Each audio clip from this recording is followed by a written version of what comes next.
12 വർഷത്തെ ഇടവേളയ്ക്കു ശേഷമാണ് ക്ഷേത്രത്തിൽ ഒറ്റക്കൊല മഹോത്സവം നടന്നത്.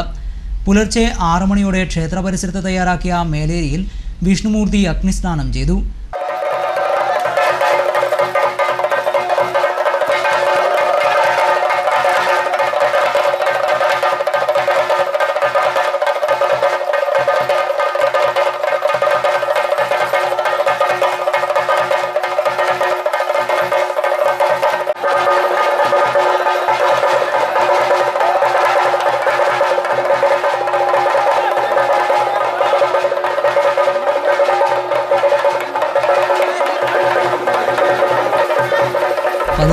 ായ തിമിരി ചിറക്കുണ്ടിലെ നന്ദു കൃഷ്ണകുമാറാണ് വിഷ്ണുമൂർത്തിയുടെ തീക്കോലം കെട്ടിയത്.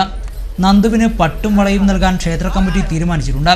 ഒറ്റക്കോല മഹോത്സവ ഭാഗമായി അങ്കക്കുളങ്ങര ഭഗവതി രക്തചാമുണ്ടി എത്തിയ കോലങ്ങളും കെട്ടിയാടി.